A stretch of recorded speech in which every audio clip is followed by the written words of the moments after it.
TDAH e autismo, eles são a mesma coisa?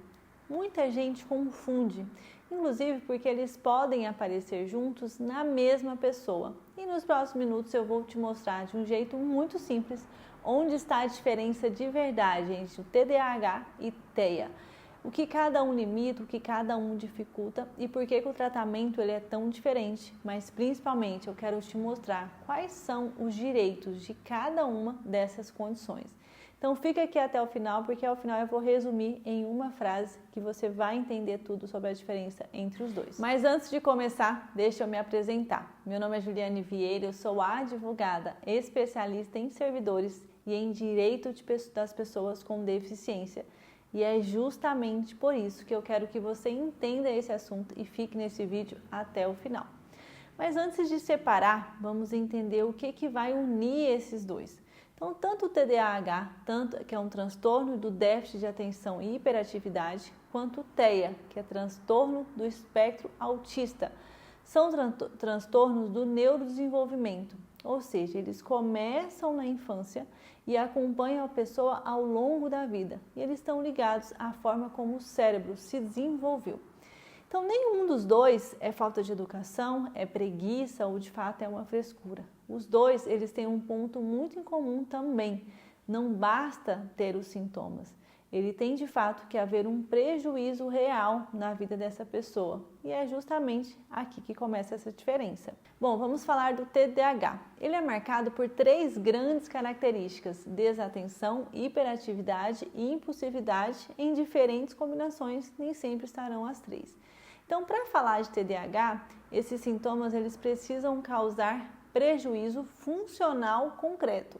Funcional quer dizer na vida profissional ou na escola, na funcionalidade dessa pessoa. Então pode ser no ambiente escolar, no trabalho, nas relações entre as pessoas. E na prática ela vai aparecer em dificuldade para terminar tarefas e cumprir prazos, por exemplo, esquecimentos frequentes, desorganização, perder objetos, procrastinação, problemas com o tempo, com gerir este tempo, impulsividade que afeta às vezes decisões e relacionamentos. Mas repara uma coisa aqui, essas barreiras elas dificultam e tornam a vida mais difícil. Isso vai ser o que vai definir o TDAH. Então exige mais esforço dessa pessoa, exige mais estratégia, mais apoio. E a pessoa com TDAH ela consegue fazer, mas o caminho ele é mais difícil, ele é custoso e cheio de obstáculos de fato. Então o TDAH ele tem sim uma classificação de intensidade, existe leve, moderado ou grave. Então, mas ele é diferente, por exemplo, dos níveis de suporte do autismo, que eu vou te explicar daqui a pouco. E qual que seria o tratamento desse TDAH? Geralmente ele combina medicação, que vai agir sobre essa atenção e esse controle dos impulsos, bem como também pode unir acompanhamentos terapêuticos, organização de rotina e muitas das vezes um apoio escolar ou profissional. Então, no TDAH ele existe medicação que trata diretamente esses sintomas que eles são centrais, né, da própria condição. E o TDAH ele não é ainda considerado uma deficiência, ele ainda é uma condição que afeta realmente esse desenvolvimento. Agora, o transtorno do espectro autista. O TEA ele afeta principalmente 2 áreas. A primeira é a comunicação e a interação social, que é justamente aquela dificuldade em entender e responder a sinais sociais, em manter relações que são recíprocas, né, entre as pessoas, às vezes de interpretar contextos da sociedade. E a segunda são padrões restritos e repetitivos. Então, interesses muito específicos e intensos, rotinas muito rígidas e a sensibilidade a estímulos como luz, som e texturas. E aqui que vai aparecer uma diferença muito grande. No TEA, as limitações na interação social, elas costumam ser bem significativas. Não é só mais difícil, é uma limitação estruturante do jeito como essa pessoa se conecta com o mundo, que é diferente ali do TDAH. Porque o que a gente chama de espectro, o espectro ele se refere a uma grande variedade de sintomas, são níveis de suporte, a forma de manifestação, e uma mesma condição num autista não é em outro autista. Então quer dizer que o espectro, não existem 2 pessoas autistas exatamente iguais. Então cada ela vive de fato é o autismo do seu jeito, com necessidades que são diferentes em muitas das vezes. Então, por isso, o autismo ele tem alguns níveis de suporte. Então, nível 1, por exemplo, ele necessita de apoio. O nível 2, ele necessita de um apoio substancial. E o nível 3, ele vai necessitar de um apoio muito substancial, né? Então, outro ponto importante é que o TEA ele aparece associado a outras condições. Então, às vezes, deficiência intelectual, transtornos de linguagem, ansiedade, entre muitas outras, né, que a gente já ouve falar. Isso varia muito de pessoa para pessoa.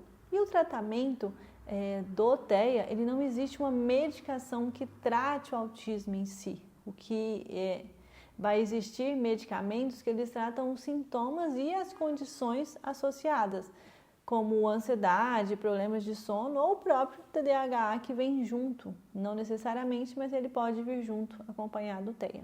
Então, a base do cuidado aqui é uma intervenção terapêutica, multidisciplinar e individualizada. Então, vamos colocar lado a lado. No TDAH, dificulta muito a vida de quem tem. A pessoa ela enfrenta barreiras na escola, no trabalho, na rotina e não tem como não.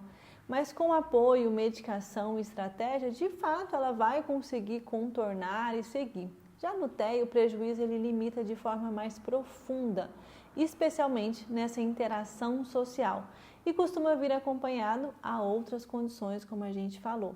Então, o TEA ele exige um apoio contínuo em diferentes níveis. Então, a frase que eu prometi é justamente essa. Ó. No TDAH, o prejuízo ele dificulta a vida. No TEA, o prejuízo limita a vida. Então, mas guarda uma ressalva muito honesta. Isso é uma síntese, não é uma régua absoluta. Então, existe TDAH que limita muito e existe autismo nível 1 com apoio que leva uma vida bastante autônoma. Então, cada pessoa, de fato, ela é única. E tem um detalhe aqui que pouca gente comenta. TDAH e TEA, eles podem estar na mesma pessoa, ao mesmo tempo. Então, são diagnósticos diferentes, mas não são excludentes. Por isso, essa avaliação ela tem que ser feita por um profissional habilitado, com calma e um olhar individual. Então, vídeo nenhum, nem mesmo esse aqui, vai substituir de fato um diagnóstico, tá? Agora entra uma informação extremamente importante, né, dita por esta advogada, principalmente para a vida adulta, no trabalho, no dia a dia. Toda pessoa autista, ela é considerada pessoa com deficiência pela legislação brasileira, isso já está reconhecido. E esse reconhecimento, ele abre portas para uma série de direitos, que é o que a gente vai falar aqui. No TDAH, a análise ela é muito mais complexa. Nem todo diagnóstico de TDAH gera automaticamente o reconhecimento como pessoa com deficiência. O que vai dizer isso são as barreiras e as limitações, certo? Então, é preciso analisar cada caso concreto, os prejuízos funcionais, as limitações e as barreiras que essa pessoa de fato enfrenta, seja no trabalho, seja na vida, seja nos estudos. Então, o diagnóstico e deficiência, eles não são exatamente a mesma coisa, certo? Então, assim, ter um diagnóstico é uma etapa. Reconhecer a deficiência com os direitos, ele vem junto, mas depende de como aquela condição ela vai impactar a vida dessa pessoa na prática. Se você tem TDAH, autismo ou ainda está buscando entender melhor o seu diagnóstico, lembra de uma coisa, o mais importante não é o rótulo, é compreender como que essa condição ela impacta de fato a sua vida e quais são os direitos que podem existir a partir desta realidade. Então, se esse vídeo te ajudou, deixe seu like aqui, envia para quem de fato tem uma dessas duas condições, uma deficiência com essa condição, e deixe aqui o seu comentário se você quiser saber mais sobre este assunto.